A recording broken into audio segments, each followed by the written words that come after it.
Berawal dari sebuah perkampungan nelayan di tepi Selat Makassar pada abad ke-19 dan ditemukannya pengeboran pertama sumur minyak di kota ini pada 10 Februari 1897 dan didirikannya perusahaan minyak yang menjadi cikal bakal Pertamina saat itu, dan diikuti masuknya investor dari berbagai perusahaan asing dan para pendatang dari pulau lain dan pendatang asing menjadikan Balikpapan sebagai kota besar multi etnis dan dinobatkan sebagai salah satu kota paling layak dihuni di Indonesia dan pusat bisnis serta industri dengan perekonomian terbesar di seluruh Kalimantan.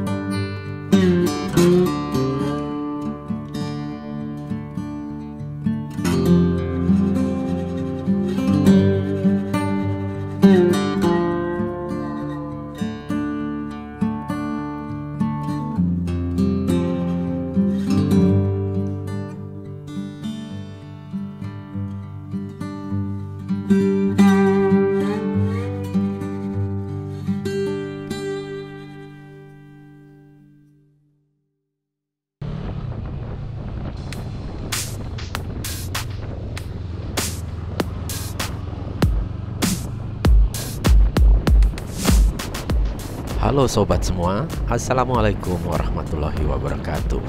Jumpa lagi di channel Dulbaso. Semoga sobat semua selalu dalam kondisi sehat dan diberi kemudahan dalam semua aktivitas kita. Tidak lupa saya sampaikan terima kasih banyak buat sobatku yang sudah mendukung channel ini untuk terus berkembang. Di video kali ini saya mengajak sobat untuk jalan-jalan di kota Balikpapan, tentu dengan mengendarai sepeda motor. Solo riding ini saya lakukan 2 hari dari ulang tahun hari jadi kota Balikpapan yang ke-125 pada tanggal 10 Februari 2022.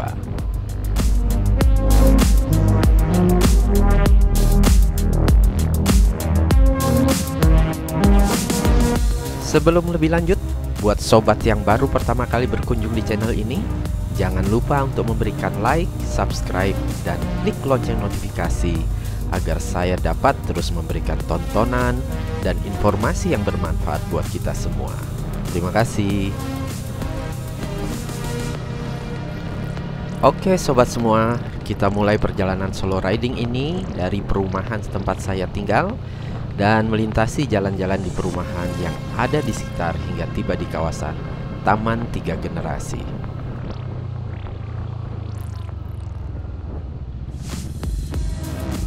Tampak di sebelah kiri saya saat ini adalah Taman 3 Generasi dan bisa dilihat di layar kecil di sebelah kiri atas kondisi terkini dari taman tersebut. Taman kota yang merupakan ruang terbuka hijau juga menjadi taman yang ramai bagi manula, dewasa, remaja, dan anak-anak seperti namanya, Taman 3 Generasi.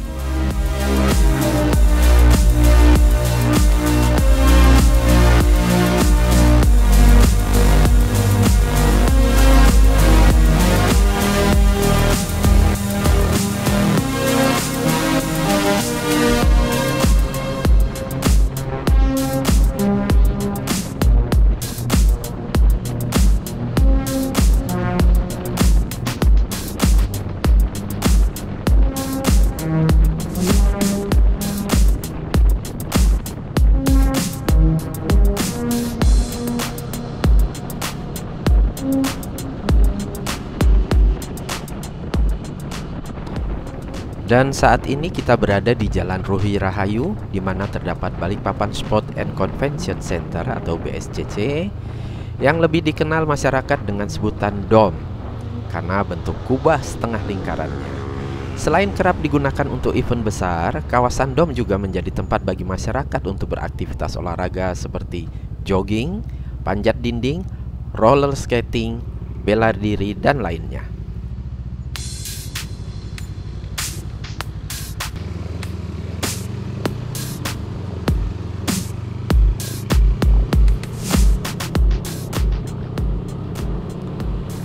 Setelah Simpang Dom, kita kembali menyusuri Jalan Ruhi Rahayu. dan masuk ke kawasan perumahan RSS Ring Road, di mana saat ini sudah banyak terdapat ruko dan bisnis kuliner di sini.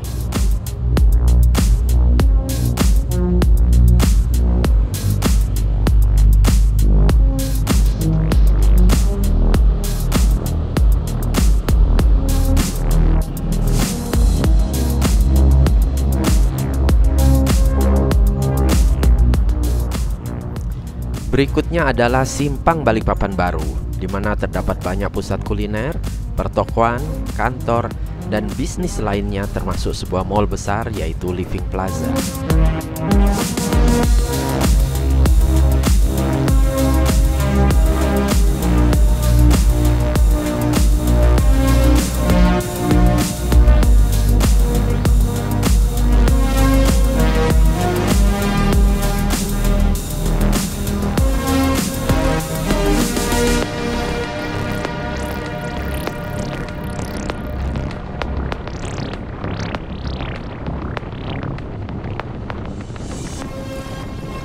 Nah, saat ini kita sedang melintas di kawasan Balikpapan Baru, yaitu sebuah perumahan elit dengan konsep kota di dalam kota. Jadi, semua kebutuhan penghuni perumahan di sini bisa terpenuhi tanpa keluar dari kawasan perumahan. Mulai dari sarana olahraga, hiburan, ibadah, rumah sakit, pasar tradisional modern, pusat kuliner, dan kafe hingga sekolah. Bahkan, mall besar juga ada di dalamnya. Mungkin cuma satu yang belum tersedia, yaitu bioskop.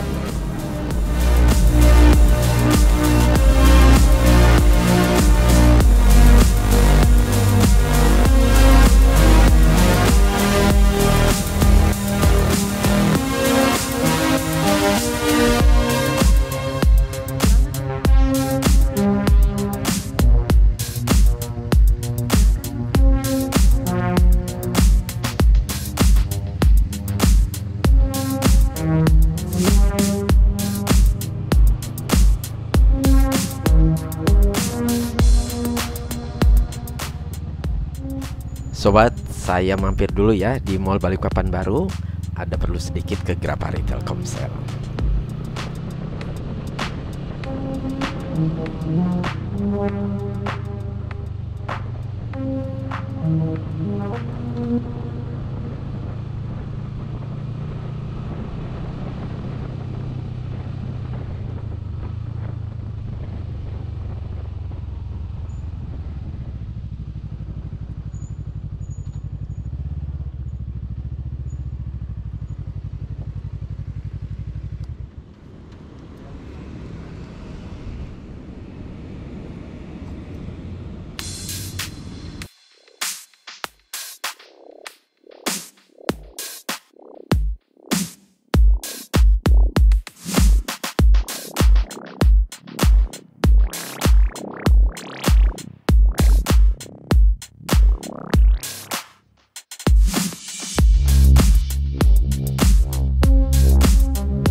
Oke sobat, sudah selesai urusan dengan Grapari, kita lanjutkan lagi perjalanan. Suasana langit di Balikpapan saat ini sedang bersahabat, di mana tidak terlalu panas namun juga tidak hujan. Tapi memang kondisi jalan sedikit agak kotor karena baru saja hujan deras beserta angin kencang, sehingga petugas kebersihan masih belum selesai membersihkan semuanya.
Saya sekarang baru keluar dari Jalan Lejen S. Parman dan akan masuk ke Jalan Ahmad Yani. Di sebelah kanan sebenarnya ada Taman Tugu Adipura, namun tidak terlihat di video.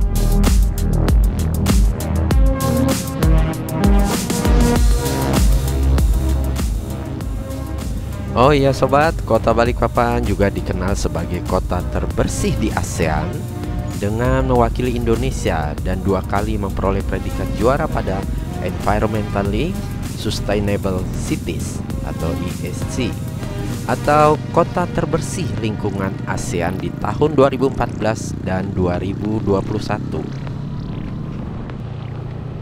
Sedangkan untuk prestasi lingkungan hidup tingkat nasional, Balikpapan berhasil meraih anugerah Adipura sebanyak 19 kali, Adipura Kencana 4 kali, dan juga memperoleh anugerah Adipura Paripurna. Dan dari keputusan Menteri Lingkungan Hidup di tahun 2016, kota ini dinyatakan sebagai juara 2 Nirwa Sita Tantra Award untuk kategori kota sebagai penghargaan atas penerapan kebijakan dan program yang sesuai dengan prinsip pembangunan berkelanjutan untuk memperbaiki kualitas lingkungan. Salah satu kekayaan tanah Kalimantan adalah hasil tambangnya seperti batu bara.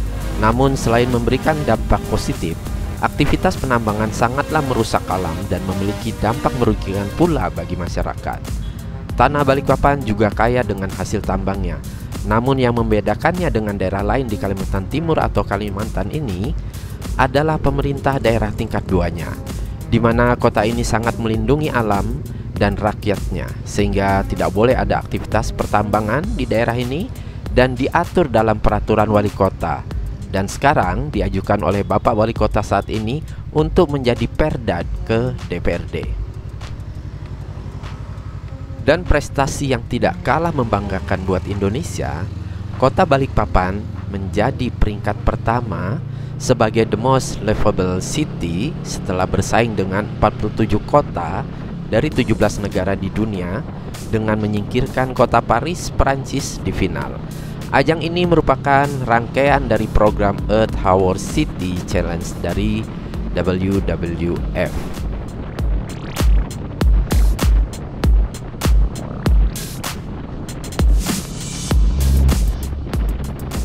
Saat ini saya melintasi Jalan Kapten Pierre Tendian, di mana terdapat perkampungan pelajar atau disebut kawasan Gunung Pasir, yang merupakan kawasan pendidikan berupa sekolah-sekolah dari tingkat taman kanak-kanak, SD, SMP, SMU hingga perguruan tinggi.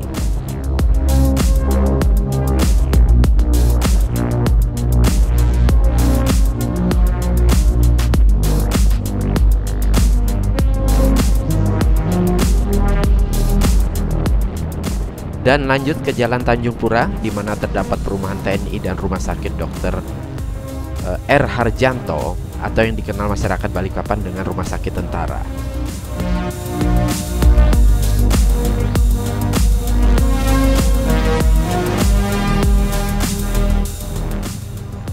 Terus menyusuri jalan raya dan melintasi jalan perapatan untuk memasuki kawasan perumahan Pertamina.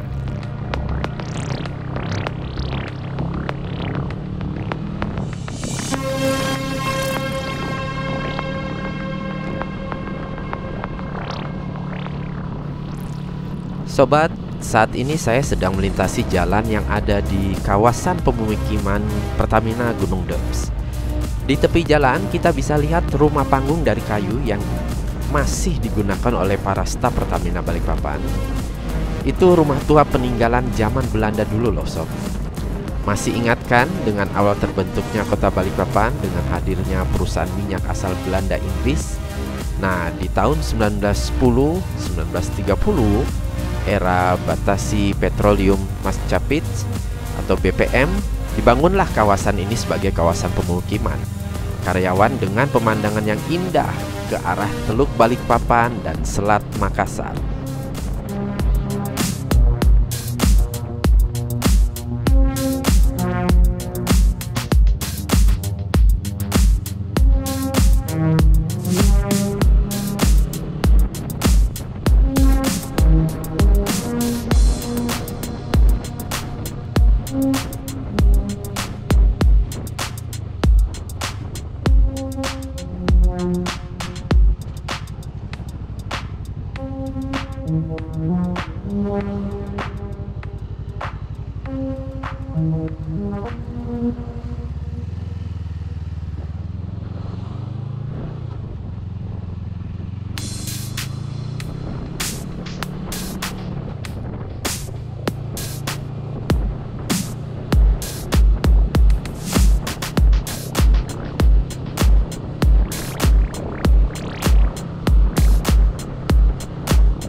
Sobat semua, saat ini saya sedang berkendara di kawasan Pelabuhan Semayang Balikpapan.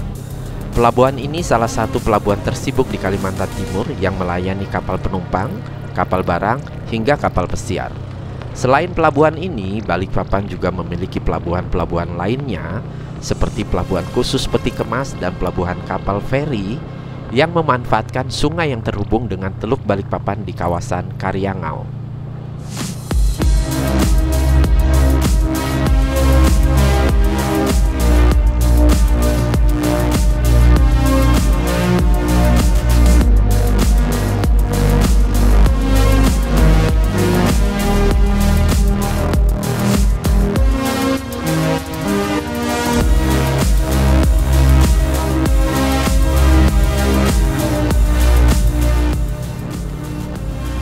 Setelah melewati Pelabuhan Semayang, saya melewati gerbang masuk ke kawasan Pertamina di Jalan Yosudarso atau yang lebih dikenal masyarakat dengan nama Jalan Minyak.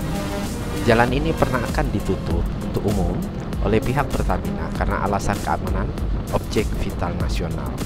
Namun mengingat kebutuhan masyarakat Balikpapan akan akses jalan alternatif antara Balikpapan Kota dan Balikpapan Tengah, maka jalan ini tetap dibuka untuk umum.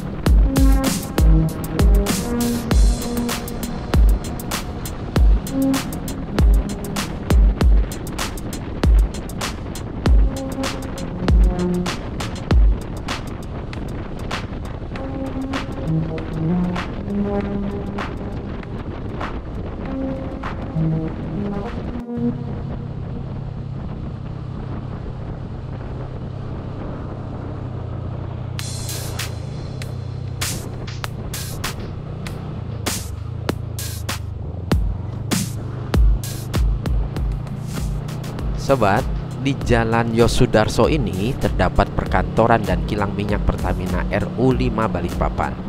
Dan kalau jalannya terlihat agak kotor, mohon maklum ya. Soalnya memang lagi ada proyek besar, yaitu pembangunan fisik refinery Master Development Program atau disingkat RDMP. Mega proyek ini bernilai 7 miliar US dollar atau sekitar 100 triliun rupiah dan merupakan proyek infrastruktur dengan nilai terbesar di Indonesia yang sedang berjalan saat ini. Hingga awal Januari 2022, progres pembangunan mencapai 27,99%, dan saat ini kapasitas kilang ini 260.000 barel per hari, dan pada akhir 2023 akan naik menjadi 306.000 barel per hari dan akan menghasilkan 319.000 barel BBM per hari. Doain cepat selesai ya sob, dan kawasan ini bisa bersih kembali dan tambah rapi.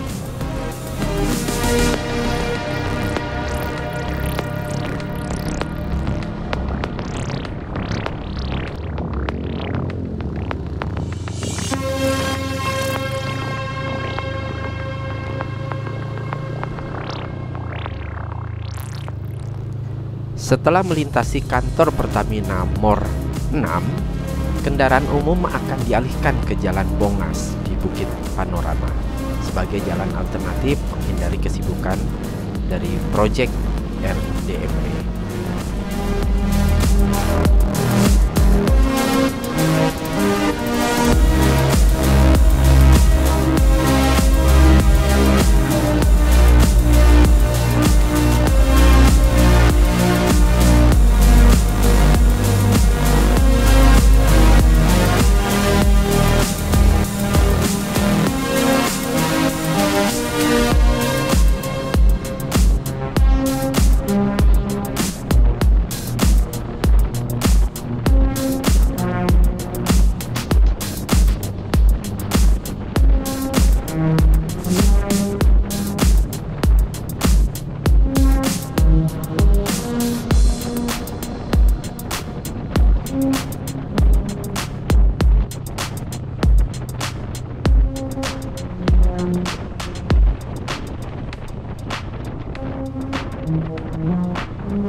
Saat ini saya sedang melintasi Jalan Ledjen Suprapto.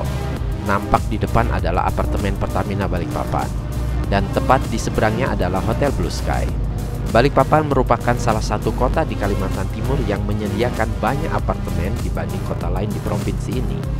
Apalagi mengingat letaknya yang sangat dekat dengan ibu kota Nusantara yang akan terbentuk, yang pasti akan membutuhkan banyak apartemen.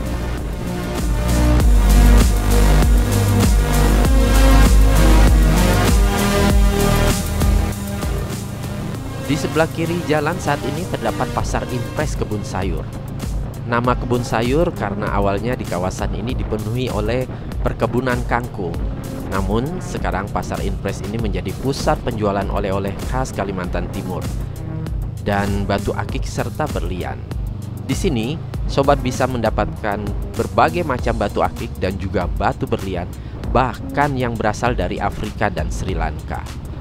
Pernak-pernik khas Dayak seperti kalung, gelang, baju, dan tas bermotif Dayak lengkap tersedia di sini. Bahkan, senjata khas Dayak yaitu mandau juga dijual di sini beserta tamengnya. Ada juga tikar khas Kalimantan dan kaos-kaos bertuliskan dan gambar Balikpapan dan Kalimantan.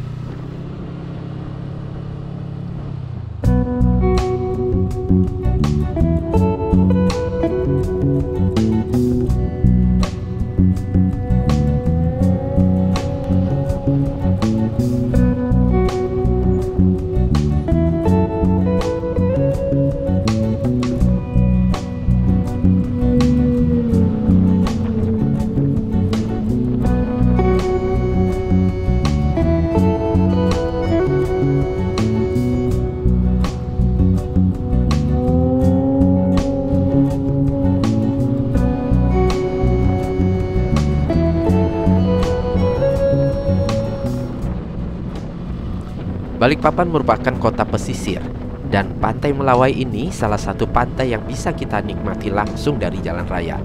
Dan keindahannya saat petang selalu menjadi spot menarik. Sobat, selain Pantai Melawai di sebelah kanan jalan yang baru saya lintasi tadi, nah di sebelah kiri juga terdapat Lapangan Merdeka. Kalau di Pulau Jawa mungkin lebih dikenal sebagai alun-alun, dan biasanya terdapat Masjid Agung. Di Lapangan Merdeka Balikpapan juga terdapat masjid besar, yaitu Masjid Istiqomah. Lapangan dan masjid ini masih masuk dalam kawasan Pertamina Balikpapan, yang terdapat perumahan Pertamina di sekitarnya. Dan kawasan ini menjadi tempat favorit masyarakat Balikpapan untuk berolahraga di pagi dan sore hari, terutama di akhir pekan saat diterapkannya program Car Free Day, sehingga masyarakat lebih leluasa berolahraga di jalan rayanya.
Sobat, coba perhatikan penyeberang jalan di depan saya. Mereka dengan aman dan nyaman bisa menyeberang di zebra cross yang tersedia, dan bisa dilihat tidak ada satupun sepeda motor maupun mobil yang melintasi garis pembatas saat berhenti di traffic light di kota ini.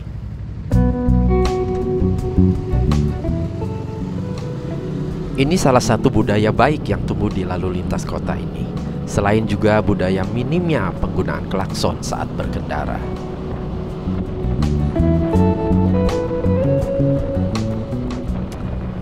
Untuk prestasi tertib lalu lintas dan transportasi, sejak tahun 1992, kota ini sudah menjadi langganan meraih penghargaan Wahana Tata Nugraha atau WTN. Seingat saya sebanyak 18 kali. Dan di 2016, di tingkat nasional, kota ini juga memperoleh Indonesia Road Safety Award atau IRSA dari Kementerian Perhubungan dan Adira Insurance. Silahkan sobat nilai sendiri bagaimana kondisi lalu lintas Balikpapan yang ada di video ini. Tapi terlepas dari prestasi itu, Balikpapan juga punya PR besar dengan berulang kali terjadi kecelakaan lalu lintas di Simpang 5 Muara Rapak. Dan yang terakhir, merenggut korban meninggal dunia sebanyak 5 orang. Semoga jalan layang cepat terrealisasi di beberapa titik rawan kecelakaan dan rawan macet di kota ini.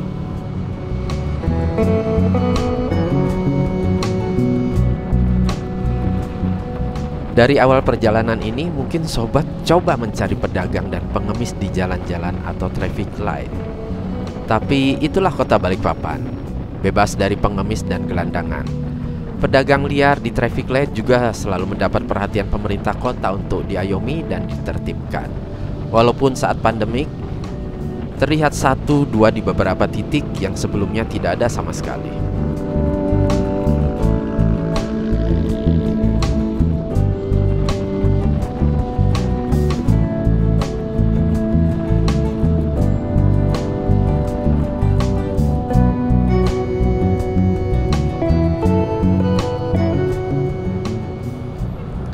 Sebentar lagi saya akan melintasi Bandara Internasional Sultan Haji Muhammad Sulaiman, Sepinggan, Balikpapan. Bandara Sepinggan ini merupakan salah satu bandara terbesar dari 13 bandara di Indonesia yang dikelola oleh PT Angkasa Pura I. Prestasi bandara ini juga sangat luar biasa dengan 4 kali berturut-turut meraih penghargaan sebagai bandara terbaik di Asia Pasifik dalam hal pelayanan untuk kategori kapasitas penumpang 5 hingga 15 juta penumpang per tahun. Dan penghargaan terakhir diterima pada 9 September 2021 yang lalu, yang diberikan oleh Airport Council International atau ACI. Ada hal unik pada Bandara Sepinggan yang tidak dimiliki bandara lain, yaitu konsep ramah lingkungannya, di mana banyak penggunaan dinding kaca sehingga pada siang hari bandara cukup terang dengan sinar matahari dari luar, namun tetap sejuk. Selain itu, air di toilet yang sudah dipakai didaur ulang dan digunakan kembali untuk hidran. Lalu di tengah lantai dasar terdapat hutan mini dari tumbuhan asli Kalimantan. Dan di dalam bandara juga terdapat pusat perbelanjaan yang siap melayani penumpang dan masyarakat umum. Tapi di masa pandemik ini jadi lebih sepi. Semoga kondisi pandemik cepat berakhir dan aktivitas di bandara juga kembali normal.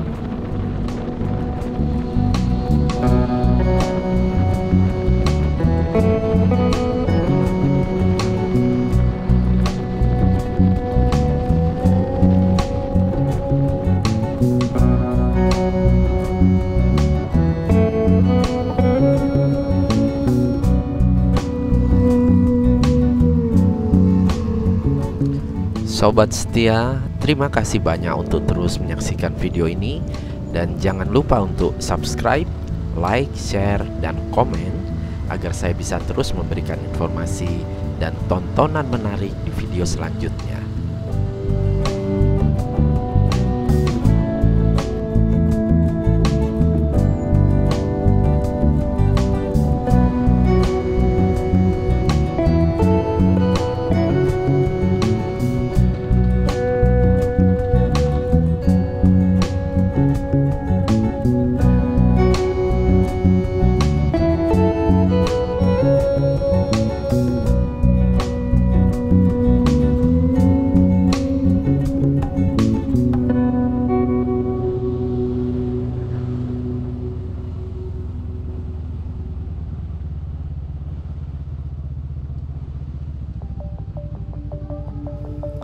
Baik sobat, itulah solo riding saya mengelilingi sebagian dari kota Balikpapan dan bagaimana perkembangan terakhir kota ini di hari jadinya yang ke-125.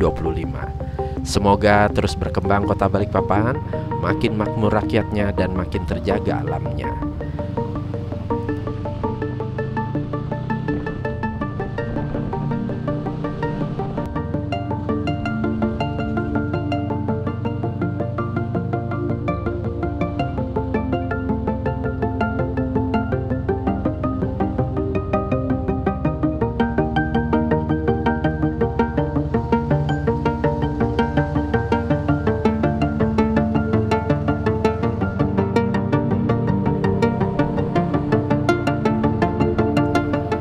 Sobatku semua, terima kasih sudah menyaksikan video ini.